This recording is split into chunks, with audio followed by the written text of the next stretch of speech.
We're now honored to have a speaker with us today. He's a 1978 graduate of South Central High School, retired First Sergeant Bryan Brown. He's going to give us a little speech today. Bryan.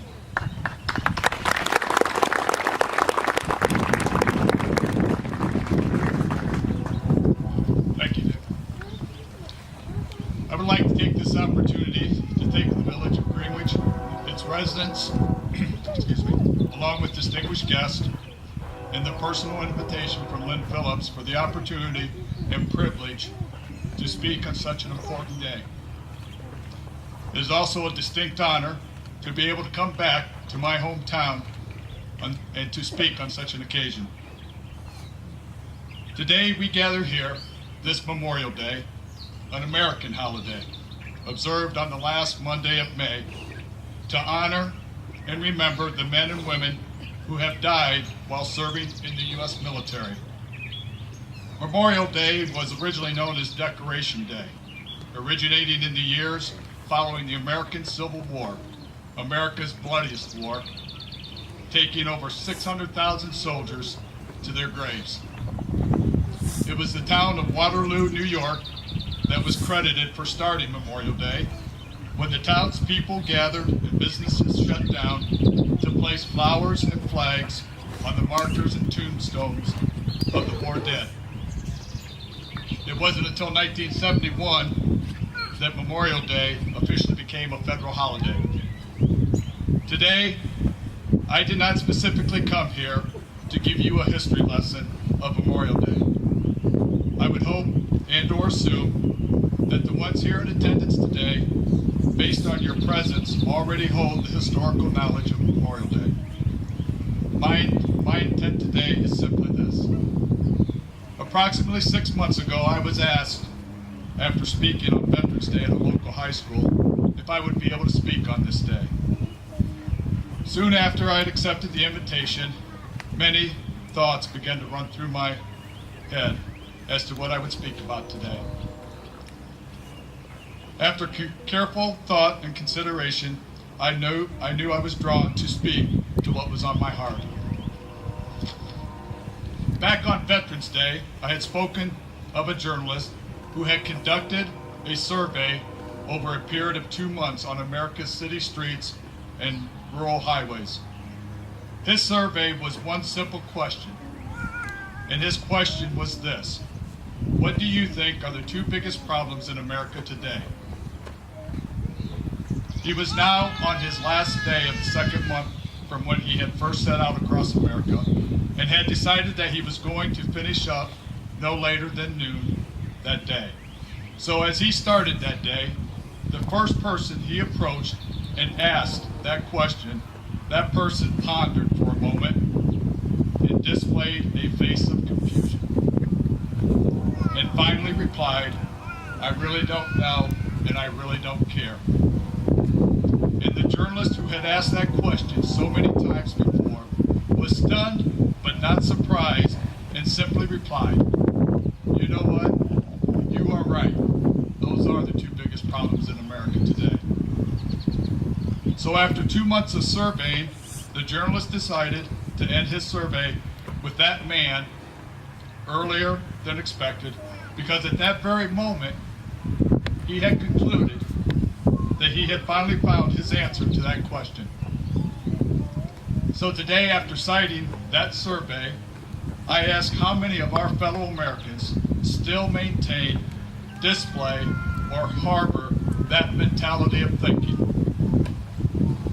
For myself, I know, just as of last week, at my place of work, everyone was talking of this upcoming holiday, and of all the different individuals I had spoken with, which probably numbered around 40 to 50 individuals, both men and women, young and old, not one of those individuals mentioned one time about honoring our soldiers who had paid the ultimate sacrifice, but rather spoke of the barbecues, the parties, family get-togethers, camping trips, and car races that they would be attending or engaging in.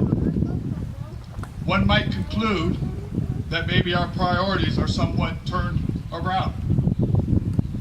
It's not that family get-togethers or having a barbecue or going camping are not important and fun, because they are. But when we totally focus on those events and pay no mind to the real reason of this sacred day, this day which was given by God Almighty and by the sacrifices and the blood of our fallen soldiers, one could conclude that our priorities are misaligned, or we simply don't care. One might even go further to conclude that we don't care based off the most recent scandal that broke out about 3 to 4 weeks ago in the news involving our current veterans receiving medical care through the Veterans Administration health system, only to find out that the VA administrators were fixing the numbers to the good to indicate that veterans were receiving necessary and life-saving procedures when in actuality they were not. This practice appears to have been ongoing for quite some time at the expense of our veterans and soldiers' lives. One report that I was aware of through the news media reported in just one district alone of at least 44 veterans dying because they did not receive life-saving procedures soon enough. This number continues to grow each day as the investigation continues. Make no mistake, casualties of war continue on long after the battlefield.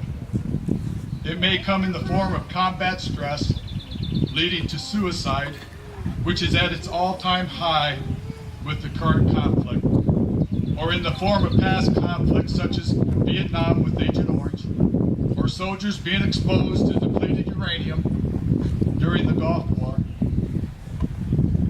It is a sad day in America when an illegal immigrant can walk into any health care facility in the United States of America and receive treatment and care at the expense of a U.S. taxpayer.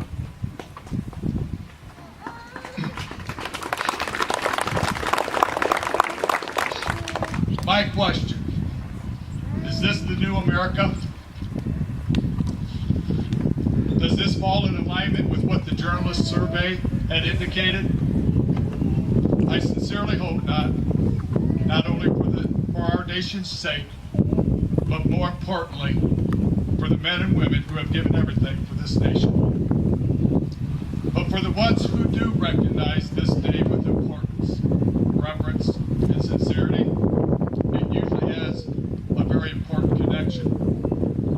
As for many here in attendance today, and for myself and families across America, it has a personal connection of a friend, a mother, a brother, a sister, a husband or wife, son or daughter, grandfather, grandmother, and the list goes on, that have paid the ultimate sacrifice for our nation. And because of that, Memorial Day is a special and sacred day for those families and individuals. And for many, every day is a Memorial Day. Especially for the wife who woke up this morning without her husband by her side. And for the son or daughter who never got a chance to meet their father. Or maybe it was for that little boy who had been waiting for his daddy to come home to play catch with him, only to find out that his daddy was never coming home.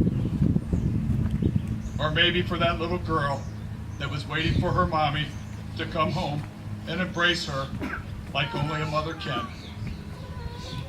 This pain, loneliness, emptiness lies in the hearts of many today across America that simply never fades away.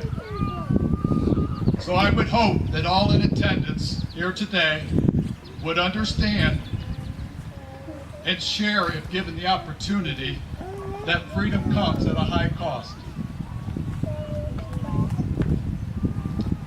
Staff Sergeant John Martin, age 33, Captain Nicholas Rosansky, age 36.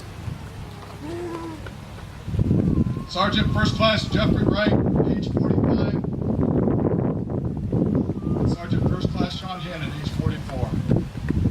All of whom I knew, either through a deployment, training, or as a friend, have made the ultimate sacrifice. All were my brothers in arms, each of them leaving behind their wife and their children. So never forget, freedom must be guarded and sacrificed for. It's never a done deal. And it's the veterans of the past, the present, and the future that will always bear that burden. So before I leave here today, I would like to share a story with you that took place back in the year of 1944 during World War II. There were 4 brothers that left a small rural farming community, 2 of which served in the European theater of operations. These 2 young brothers, who were in their early 20s, departed for Europe in 1944. But of the 2, only one would return back. As they participated in several different battles, to include the Battle of the Bulge, it would be the fate of one of those brothers who would step on a landmine, with the other brother only 500 feet behind him, who witnessed his brother's death on the battlefield that day. The young man who had stepped on the landmine left behind a wife and a son that he never knew he had. And for months, the family of the 2 brothers were actually in limbo as to which brother was killed, due to their Social Security number being different by only 1 digit. Both brothers served in the 80th Infantry Division, a division with rich heritage.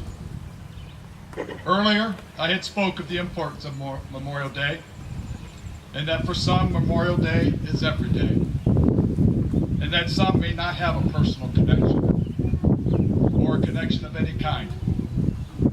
So, I leave you here today a connection for the residents of Greenwich, Ohio. And that connection is this. Those 4 brothers from that small rural farming community that I spoke of earlier were from your hometown, Greenwich, Ohio. And their names were Norman, William, Ray, and Richard Sanders, sons of Norman and Donna Sanders.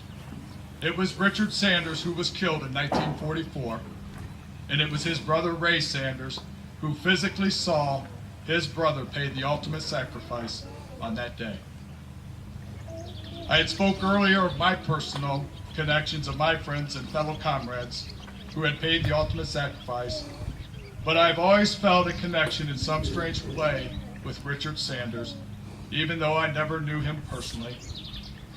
But because I know his family and the fact that he was from my hometown, and that in 1986, while stationed in West Germany with my wife Sherry and my oldest daughter Brittany, we had the distinct opportunity to visit Richard Sanders' gravesite, along with General George S. Patton and every other American soldier that lies at rest in the American Cemetery in Luxembourg.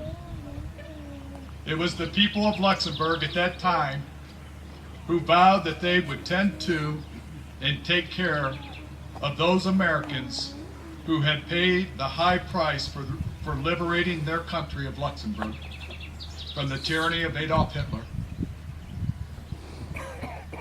And believe me, they have kept their word to this day. I must say that it is one of the most beautiful places I have ever been. I have always called it the Garden of Flowers. It should also be noted that every cross is dressed with each other and replicates that of Arlington National Cemetery. Rest assured, Richard Sanders of Greenwich, Ohio, lies in one of the most beautiful and sacred pieces of ground on God's green earth. Thank you again for allowing me to speak here today, and God bless the village of Greenwich, the state of Ohio, and the Republic, the the United States of America. Thank you. Thank